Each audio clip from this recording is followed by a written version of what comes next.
दुनिया की शोर भरी वादियों से दूर, जहां पहाड़ आसमान के कान में जिक्र करते थे, जहां नदियों का बहाव दुआ की तस्बीह मालूम होता था और जहां हर सुबह एक नया वादा लेकर उगती थी, वहां एक कदीम बस्ती थी जिसे लोग बहार नगर कहते थे। ये बस्ती आम ना थी। यहाँ वक्त जैसे सुस्त हो जाता था। परिंदे भी अजान के साथ जिक्र में शामिल होते और शाम के वक्त जब मुसल्ले बिछते तो हवा में ऐसी खुशबू फैल जाती जैसे खुद जन्नत का दर खुल गया हो। इसी बस्ती के किनारे पर एक खानकाह थी, पुराने चिनार के दरख्तों से घरी, छतों से रेशमी लालटीनें झूलती थीं।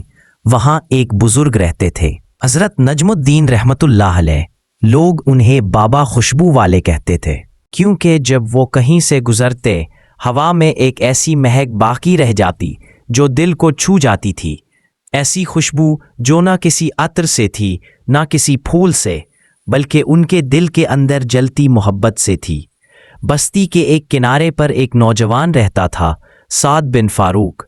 वो जवान, ज़हीन और इल्म दौलत में कामिल था। दुनिया ने उसे सब कुछ दिया, मगर एक चीज़ हमेशा गायब रही, सुकून। उसकी आंखों के नीचे नींद के दाग थे, दिल में एक नामालूम खला और रूह में सवालों का तूफान। एक रात वो खानकाह के दरवाजे पर पहुंचा। आसमान पर चांद पूरा था, मगर उसके दिल में अंधेरा।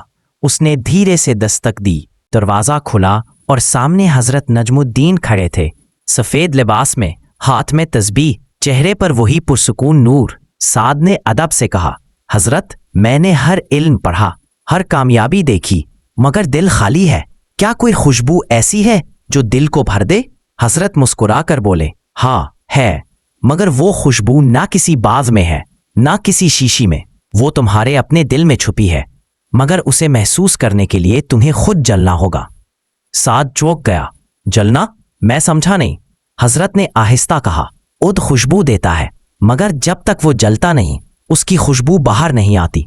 तुम्हारा दिल भी उद है, जब वो इश्क में जलता है तब खुशबू निकलती है, जो नजर नहीं आती मगर सबको महसूस होती है।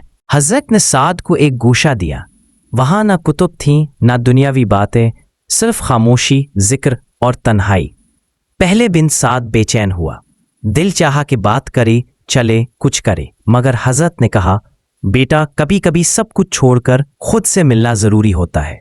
खामोशी तुम्हें वो सिखाएगी जो किताबें नहीं सिखाती। दिन गुजरते गए। साद ने महसूस किया कि तन्हाई का शोर खत्म हो रहा है। अब खामोशी खुद बात करने लगी थी। रात के पिछले पहर जब वो वुजू करके बैठता तो लगता कि दिल के अंदर कोई शोला जल रहा है, ऐसा शोला जो दुख नहीं देता, बस बेदार करता है।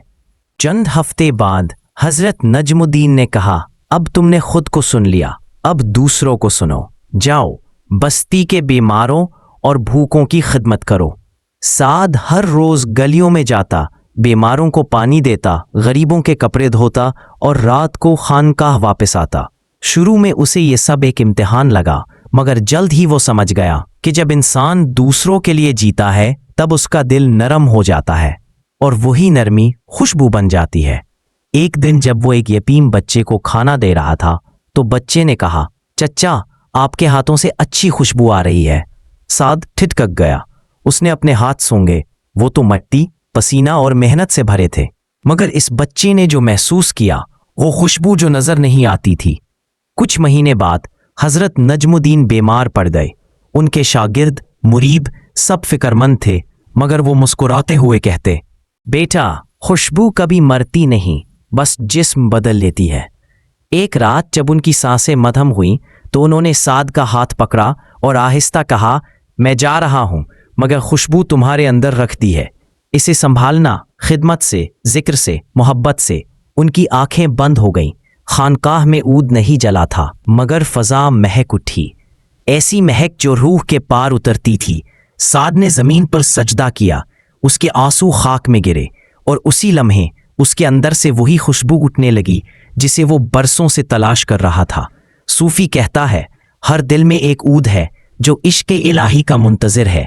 जब तुम खुद को जलाकर दूसरों के लिए जीते हो तो तुम खुशबू बन जाते हो जो कभी मर नहीं सकती। खुशबू वो अमल है जो नीयत से पैदा होता है, ना कि ज़ाहरी नेकी से। जो नेकी दिखाने के लिए वो महक नहीं देती, جو نیکی چھپ کر دل سے کی جائے وہ خدا کے عرش تک پہنچتی ہے۔ سالوں بعد خانقاہ اب سعد کے زیر نگاہ تھی۔ وہ بھی سفید لباس پہنتا، عود جلاتا اور مسافروں کو وہی بات کہتا جو اس کے مرشد نے کہی تھی، بیٹا خوشبو نظر نہیں آتی مگر وہی زندگی کا اصل ہے۔ جسم مٹی ہے مگر خوشبو روح کی گواہی ہے۔ اور اس دن سے بابا خوشبو والے کا لقب صرف حضرت نجم الدین کے لیے نہیں رہا بلکہ ہر اس دل کے لیے تھا جو محبت میں جلتا اور دوسروں کے لیے مہکتا ہے۔